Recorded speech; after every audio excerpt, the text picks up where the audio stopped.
Des gardons, des carpes, des tanches, des cendres ou des brochets. En tout, 13 tonnes de poissons vont repeupler les eaux du lac de Guerlédan. Le réempoisonnement a démarré ce matin et se poursuivra jusqu'en novembre. L'opération fait suite à la remise en eau du lac qui avait été vidangée pour des travaux sur le barrage EDF. Et les pêcheurs devront laisser les poissons s'installer avant une réouverture de la pêche fin 2017. Comment se déroule l'opération? On écoute Hubert Catroux de la Fédération de pêche des Côtes-d'Armor.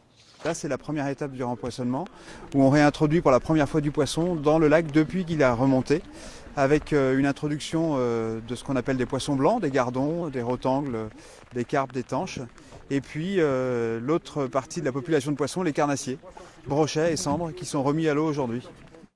Et nous retrouvons sur place Maurice Lebranchu, président de la Fédération de pêche des Côtes-d'Armor. Bonjour, vous pilotez cette introduction des poissons. Comment s'est fait le choix des espèces? Est-ce que vous avez respecté l'existant avant la vidange ou bien vous avez voulu rééquilibrer?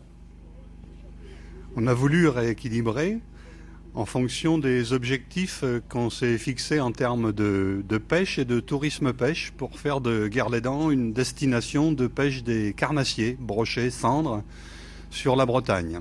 Donc il y a des espèces qu'on ne trouvera plus et de nouvelles qui arrivent?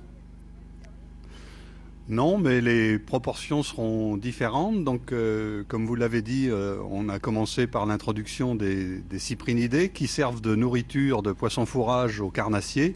Et aujourd'hui, on a pu introduire donc les cendres et les brochets.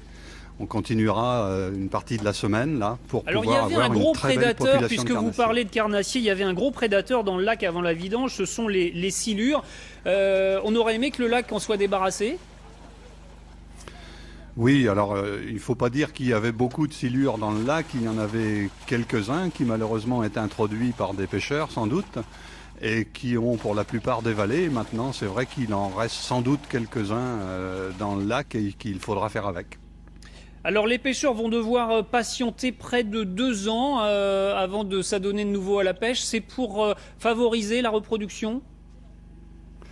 Oui, les poissons qui ont été introduits ce matin vont se reproduire très rapidement dans les semaines qui viennent.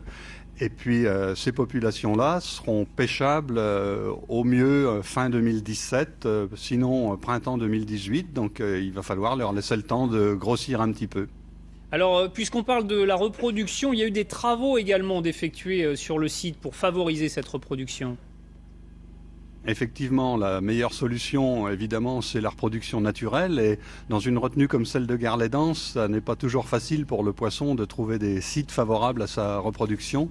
Et donc, on a fait beaucoup de travaux pour aménager des zones de frayère, soit naturelles, soit semi-artificielles, en profitant de la période d'assec et des possibilités de financement qui nous étaient offertes, notamment en partenariat avec EDF.